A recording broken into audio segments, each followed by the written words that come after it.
नमस्कार दोस्तों, आप सभी का स्वागत है हमारे YouTube channel freedom education of India में।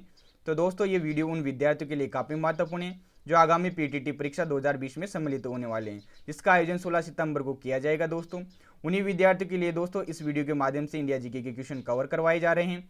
साथ में दोस्तों जो भी अन्य महत्वपूर्ण बिंदु रहेंगे एग्जाम की दृष्टि से उन्हें भी कवर करवाया जाएगा। तो सभी विद्यार्थी इस वीडियो को अच्छे से देख लीजिएगा। दोस्तों, काफ़ी मदद मिलेगी आपको इस वीडियो के माध्यम से एग्जाम में क्वेश्चन करने में, तो सभी ध्यान से देखो। दोस्तों, तो पहला क्वेश्चन है अपने पास, गुलाम वंश की स्थापना किसने की। आपको बताना है कि गुलाम वंश की स्थापना किसने की। तो किसने की थी? कुतुबुद्दीन ऐबक ने की थी। कब की थी? 1206 ईस्वी में की थी।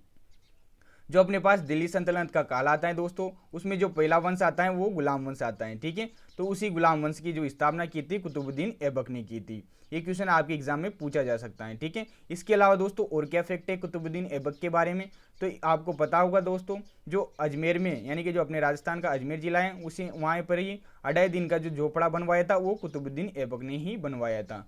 यानी कि अपन कह सकते हैं कि जो 2.5 दिन के झोपड़े का निर्माण करवाया था वो कुतुबुद्दीन ऐबक ने करवाया था। इसके अलावा दोस्तों एक और इम्पोर्टेंट फैक्ट क्या बन जाता है अपने पास कुतुबुद्दीन ऐबक से, किसने जो अपने पास दिल्ली में कुतुब मीनार है उसी का निर्माण प्रारंभ करवाया था, जिसको पूर्ण किसने करवाया था? इल्तुतमिश ने करवाया था। तो ये दोनों फैक्ट आप ध्यान में रखिएगा। तो गुलाम वंश की स्थापना किसने की थी? कुतुबुद्दीन ऐबक ने की थी। ठीक है, इसके अलावा दोस्तों और एक और अन्य महत्वपूर्ण फैक्ट आता है जिससे आपके अन्य जो क्वेश्चन है वो कवर हो जाएंगे। देखो, आपने पढ़ा होगा दोस्तों तराइन के 2 युद्ध पढ़े होंगे अपने राजस्थान के संबंध में। तराइन का एक तो आता है प्रथम युद्ध। ठीक है, तराइन का प्रथम युद्ध हुआ था अपने पास 1191 ईस्वी में हुआ था। किन किन के मध्य हुआ था? मोहम्मद गोरी और जो अपने पास चौहान शासक आते हैं पृथ्वीराज तरते, इन्हीं के मध्य हुआ था, जिसमें पृथ्वीराज तरते की विजय होती है और मोहम्मद गोरी की हार होती है। ठीक है, इसके बाद अगेन अपने पास मोहम्मद गोरी आक्रमण के लिए आता है और तराइन का द्वितीय युद्ध अपने को देखने को मिलता है जो कि 1192 ईस्वी में होता है। ठीक है, तराइन का जो द्वितीय युद्ध होता है वो 1192 ईस्वी में होता है, जस्ट 1 साल बाद। तो इसमें क्या होता है, जब मोहम्मद गोरी आता है तो इसका जो सेनापति होता है वो अपने पास कुतुबुद्दीन ऐबक ही होता है। ठीक है, तो ये आप बात ध्यान रखिएगा। तो ऐसे भी क्वेश्चन पूछ सकता है कि तराइन से भी के युद्ध से भी क्वेश्चन आपके पूछे जा सकते हैं कि तराइन का प्रथम युद्ध कब हुआ, तो आप बताओ कि 1191 ईस्वी में हुआ। तराइन का द्वितीय युद्ध कब हुआ? 1192 ईस्वी में हुआ। किन किन के मध्य हुआ? तो पृथ्वीराज चौहान तरते और मोहम्मद गोरी के मध्य हुआ। प्रथम युद्ध में तो पृथ्वीराज चौहान तरते की विजय हो जाती है। सेकेंड जो तराइन का द्वितीय युद्ध रहता है उसमें मोहम्मद गोरी की विजय होती है, पृथ्वीराज चौहान तरते की हार हो जाती है। ठीक है, तो पहला क्वेश्चन आपके कंप्लीट हो जाता है। सेकंड क्वेश्चन है दोस्तों, भारत की पहली तथा अंतिम मुस्लिम महिला शासक कौन थी? जो भारत की पहली और अंतिम मुस्लिम महिला शासिका थी वो अपने पास रजिया सुल्तान थी। ये रजिया सुल्तान कौन थी दोस्तों? जो अपने पास इल्तुतमिश आता है इसी की ये पुत्री थी। ठीक है, तो ये बात भी आप ध्यान रखना कि जो अपने पास कुतुब मीनार है इसका जो निर्माण प्रारंभ करवाया था वो तो कुतुबुद्दीन ऐबक ने करवाया था, जो उसका निर्माण पूर्ण करवाया था वो इल्तुतमिश ने करवाया था। ठीक है, तो रजिया सुल्तान का क्वेश्चन आपके बीएड परीक्षा में काफ़ी बार पूछा हुआ है। ठीक है, अगला क्वेश्चन है क्वेश्चन नंबर 3, किस शासक ने सैनिकों को नगद वेतन देना प्रारंभ किया? तो अपने पास जो दिल्ली सल्तनत के जो काल आता है उसी में दोस्तों एक शासक हुआ था खिलजी वंश का, उसी ने ही जो सैनिकों को नगद वेतन देना प्रारंभ किया था, जिसका नाम था दोस्तों अलाउद्दीन खिलजी। अलाउद्दीन खिलजी के संबंध में और क्या महत्वपूर्ण फैक्ट आते हैं आपने राजस्थान जीके में पढ़ा होगा दोस्तों। अपने पास अलाउद्दीन खिलजी का जो प्रथम आक्रमण होता है राजस्थान में वो 1301 ईस्वी में होता है रणथंभौर में, जहाँ पर अपने को साका देखने को मिलता है दोस्तों। ठीक है, तो 1301 ईस्वी में तो ये रणथंभौर पर आक्रमण करता है। उसी के बाद दोस्तों 1303 ईस्वी में ये चित्तौड़गढ़ पर आक्रमण करता है। चित्तौड़ का जो प्रथम शाखा है दोस्तों वो अलाउद्दीन खिलजी के समय ही हुआ था, इसने आक्रमण किया था दोस्तों। उसका रीजन भी मैं आपको बता देता हूँ। 1303 ईस्वी में इसका आक्रमण जो हुआ था चित्तौड़ पर, उसका कारण था दोस्तों जो वहाँ के शासक थे अपने पास रतन सिंह, उन्हीं की एक पत्नी थी दोस्तों पद्मावती।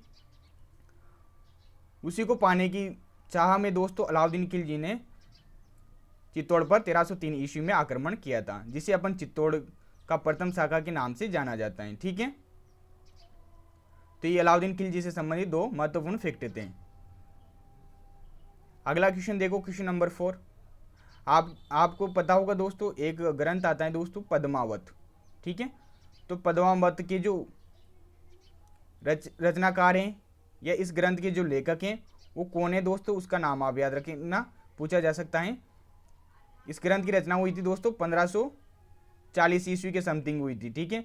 इसके जो रचनाकार थे दोस्तों वो थे मलिक मोहम्मद जायसी। तो आप ध्यान रखना, मलिक मोहम्मद जायसी द्वारा पद्मावत जो ग्रंथ है इसकी रचना की गई थी। तो ये क्वेश्चन आपके पूछा जा सकता है, ठीक है।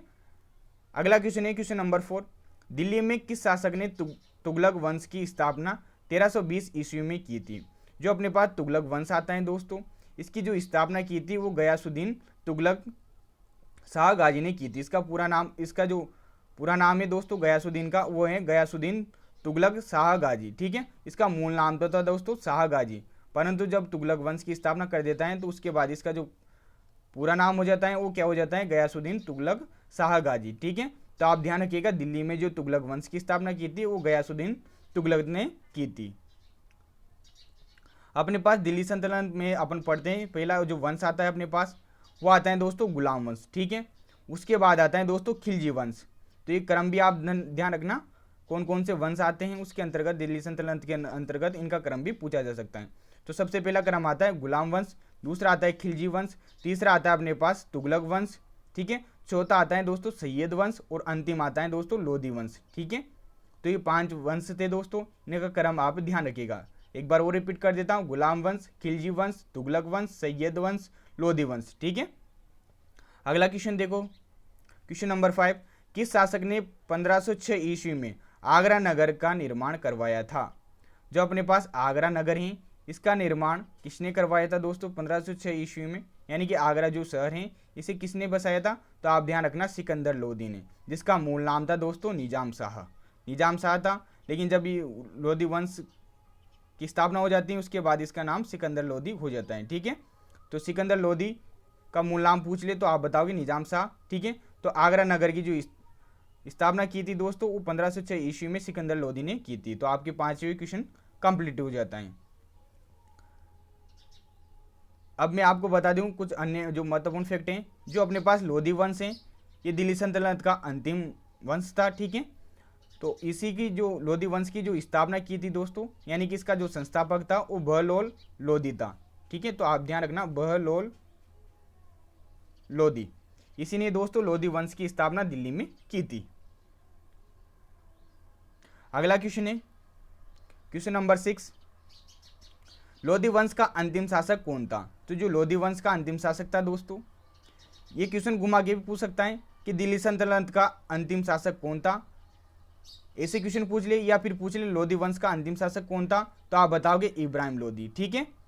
इब्राहिम लोधी था, चूंकि अपने पास जो दिल्ली सल्तनत का अंतिम वंश था वो लोधी वंश था, इसलिए अपने पास लोधी वंश का अंतिम शासक पूछे या फिर दिल्ली सल्तनत का अंतिम शासक पूछे, आप क्या बताओगे इब्राहिम लोधी, ठीक है। अब देखो इब्राहिम लोधी से संबंधित कुछ महत्वपूर्ण फैक्ट आते हैं एग्जाम की दृष्टि से। एक तो देखो इब्राहिम लोधी के समय अपने पास खातौली का युद्ध देखने को मिलता है, ठीक है। खातौली का युद्ध दोस्तों 1517 ईस्वी में हुआ था। किन किन के मध्य हुआ था, जो मेवाड़ के राणा थे दोस्तों, राणा सांगा, इनके मध्य हुआ था, ठीक है। तो इब्राहिम लोधी वर्सेज सांगा, इन दोनों के मध्य हुआ था भाई 1517 ईस्वी में खातौली का युद्ध, ठीक है। खातौली अपने कोटा जिले में पड़ता है राजस्थान के, तो ध्यान रखिएगा। इसमें क्या हुआ था, राणा सांगा की हार हो गई थी दोस्तों और इब्राहिम लोधी की विजय हुई थी। तो एक तो खातौली का युद्ध हो गया इंपॉर्टेंट, और क्या बन रहा है दोस्तों इंपॉर्टेंट, यहाँ से मैं आपको बता देता हूँ। अपने पास ये अंतिम शासक कैसे बना, क्योंकि जो अपने पास बाबर आता है दोस्तों, मुगल वंश का संस्थापक बाबर, जिसका शासन 1526 से 30 ईस्वी के मध्य रहा था। तो अपने पास जो पानीपत है दोस्तों, हरियाणा में पानीपत का मैदान, वहीं पर एक युद्ध देखने को मिलता है, पानीपत का प्रथम युद्ध। जो पानीपत का प्रथम युद्ध हुआ था दोस्तों, ये बाबर और अपने पास इब्राहिम लोधी के मध्य हुआ था, ठीक है। तो इसमें क्या होता था, जो अपने पास बाबर होता है इसकी विजय हो जाती है और इसी के साथ जो अपने पास दिल्ली में मुगल वंश की स्थापना हो जाती है, ठीक है। तो ये ध्यान रखिएगा दोनों चीज़ें, एक तो पानीपत का प्रथम युद्ध हो गया जो कि 1526 ईस्वी में होता है बाबर और इब्राहिम लोधी के मध्य, जिसमें बाबर की विजय होती है, और इब्राहिम लोधी के समय ही अपने को खातौली का युद्ध देखने को मिलता है इब्राहिम लोधी और राणा सांगा के मध्य, ठीक है, 1517 ईस्वी में, जिसमें इब्राहिम लोधी की विजय होती है। अगला क्वेश्चन देखो भाई एग्जाम की दृष्टि से क्या इंपॉर्टेंट है। क्वेश्चन नंबर 7 है दोस्तों, हल्दी घाटी का युद्ध 21 जून छिहत्तर ईस्वी में किन शासकों के मध्य हुआ?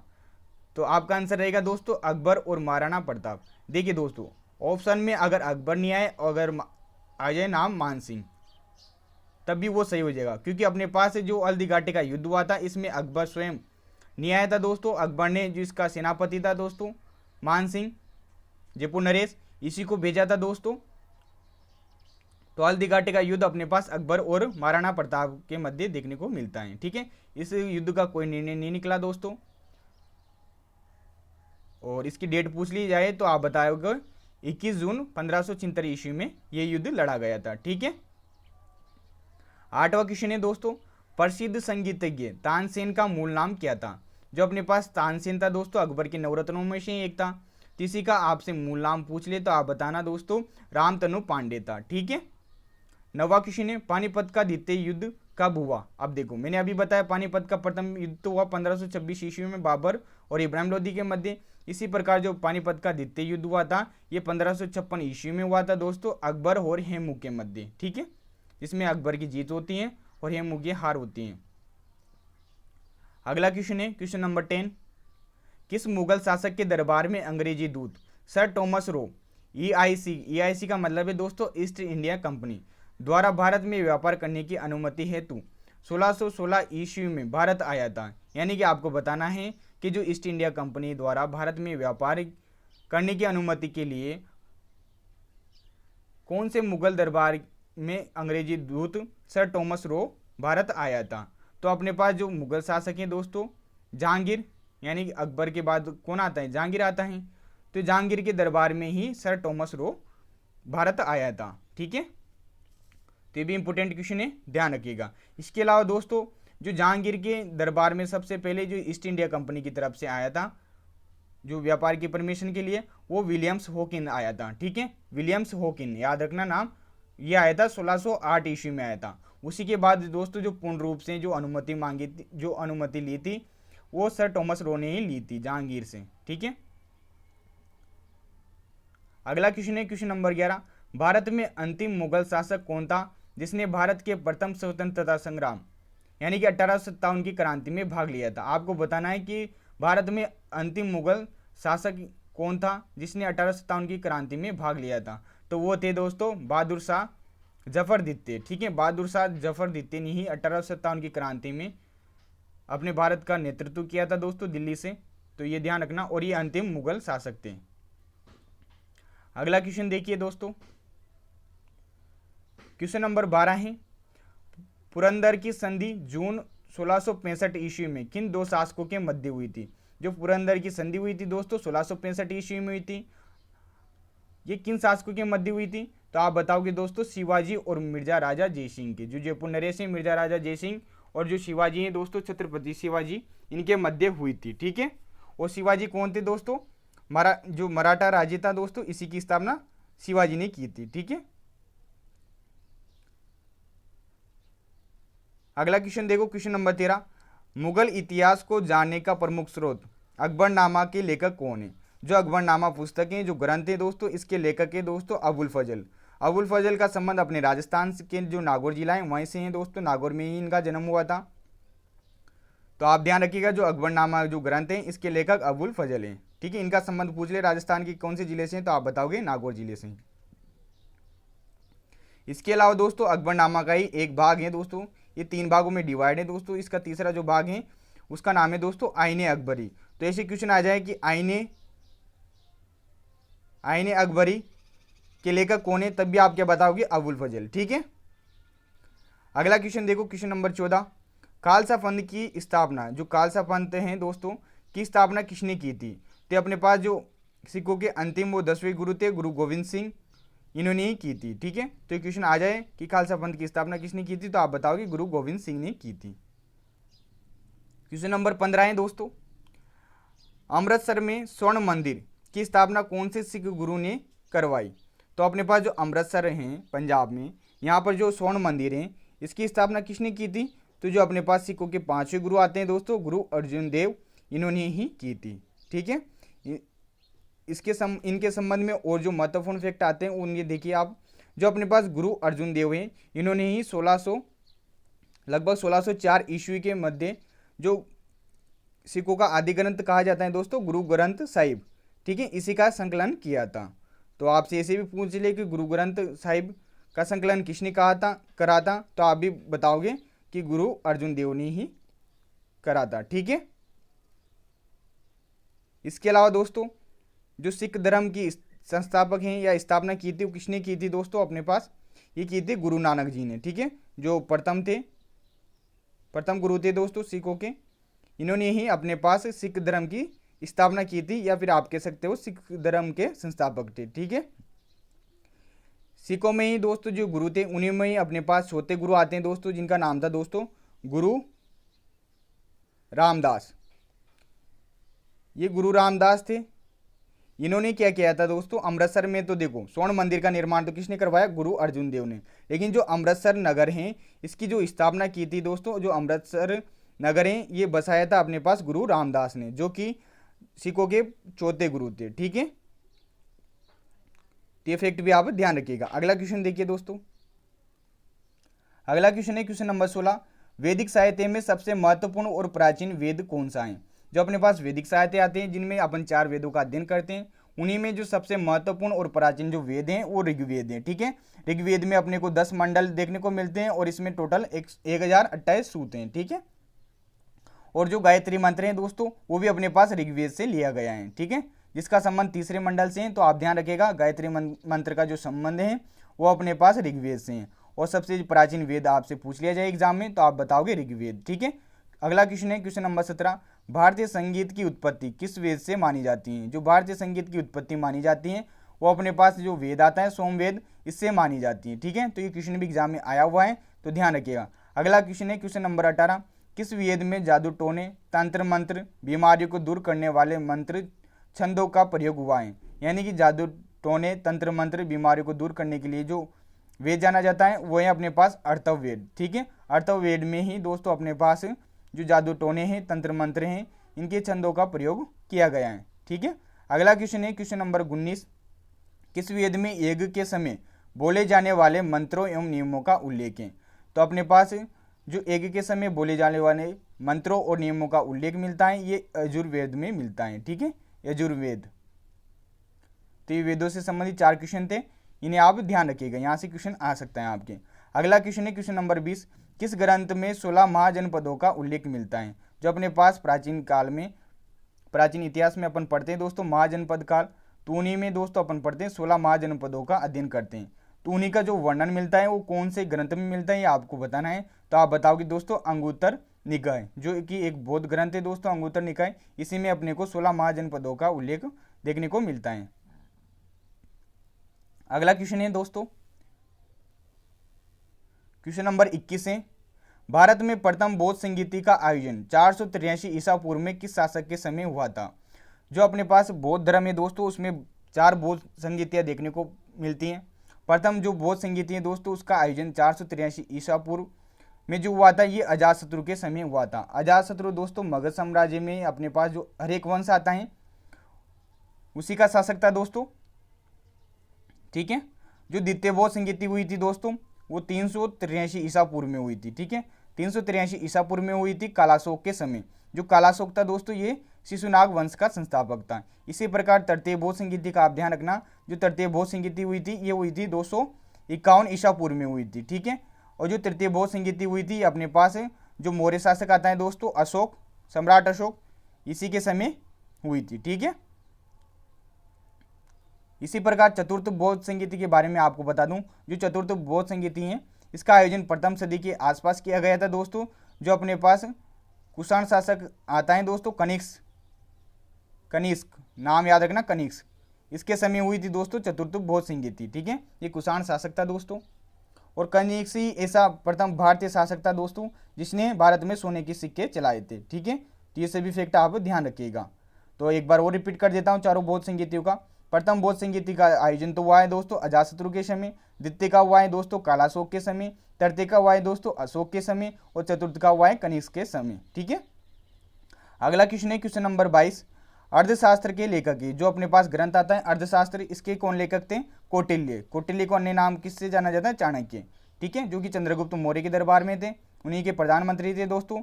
इन्होंने अर्थशास्त्र जो ग्रंथ है दोस्तों इसकी रचना की थी। ठीक है, इसी प्रकार मुद्रा राक्षस नामक जो ग्रंथ है इसके लेखक थे दोस्तों विशाख दत्त। ठीक है, इसी प्रकार एक पुस्तक आती है इंडिका, इसके जो लेखक थे दोस्तों वो मेगनेस्तीज थे। ठीक है, जो मेगनेस्तीज था दोस्तों ये चंद्रगुप्त मौर्य के दरबार में था, जो कि मौर्य वंश का संस्थापक था दोस्तों चंद्रगुप्त मौर्य, इन्हीं के दरबार में ये आया था दोस्तों मेगनेस्तीज। ठीक है, और इसने एक पुस्तक लिखी थी इंडिका।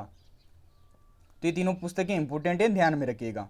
ठीक है, और ये भी ध्यान रखिएगा जो कौटिल्य था, चाणक्य था, ये अपने चंद्रगुप्त मौर्य के दरबार में था दोस्तों, और उनका प्रधानमंत्री भी था। ठीक है, क्वेश्चन नंबर 3 से दोस्तों, वीए स्मिथ ने किस गुप्त शासक को भारत का नेपोलियन कहा है? जो भारत का नेपोलियन कहा है दोस्तों वीए स्मिथ ने, वो किसे कहा है? तो आप ध्यान रखिएगा जो गुप्त शासक आता है अपने पास समुद्रगुप्त, इसे कहा है। ठीक है, अभी जो चंद्रगुप्त मौर्य बताया वो तो मौर्य वंश का शासक था। ठीक है, जबकि अपने पास समुद्रगुप्त गुप्त शासक जो गुप्त वंश है उसी का शासक था। ठीक है, तो समुद्रगुप्त को ही भारत का नेपोलियन कहा जाता है। इसी के दरबार में एक कवि थे दोस्तों हरिसेन, जिन्होंने प्रयाग परिस्थिति की रचना की थी दोस्तों। तो आपसे पूछ ले कि प्रयाग परिस्थिति का संबंध कौन से शासक से हैं, तो आप बताओगे समुद्रगुप्त से हैं। हरिसेन किसके दरबार में थे, तो आप बताओगे समुद्रगुप्त के दरबार में थे। ठीक है, किसी प्रकार से क्वेश्चन आ जाए आपको बिल्कुल भी कंफ्यूज नहीं होना है, इनको अच्छे से याद कर लीजिएगा दोस्तों, काफ़ी महत्वपूर्ण क्वेश्चन है आपके एग्जाम की दृष्टि से।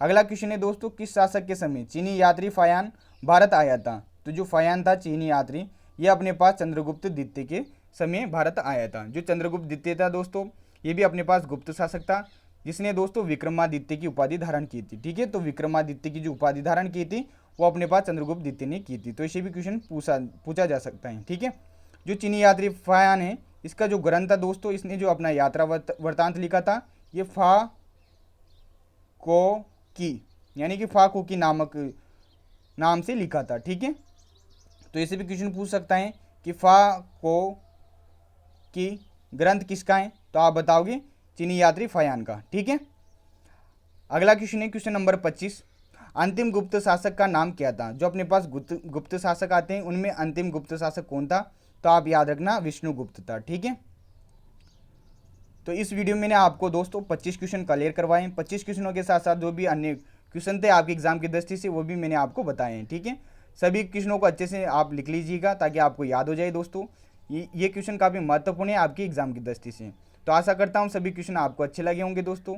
आपको वीडियो अच्छा लगा हो तो प्लीज़ वीडियो को लाइक कर दीजिएगा, और अगर आपने मेरा चैनल सब्सक्राइब नहीं कर रखा है तो चैनल को सब्सक्राइब कर दीजिएगा। थोड़े समय बाद ही दोस्तों मैं आपको राजस्थान जीके से संबंधित दोस्तों मैराथन क्लास के वीडियो अपलोड करने वाला हूं दोस्तों, जिसमें आपके जो राजस्थान जीके हैं वो कंप्लीट हो जाएगी दोस्तों। उसमें भी ऐसे ही क्वेश्चन रहेंगे दोस्तों। यहाँ पर चूँकि मैंने वन लाइनर क्वेश्चन दिए हैं, क्यों दिए हैं, क्योंकि आपके कम समय में ज़्यादा से ज़्यादा चीज़ें क्लियर हो जाए इसलिए।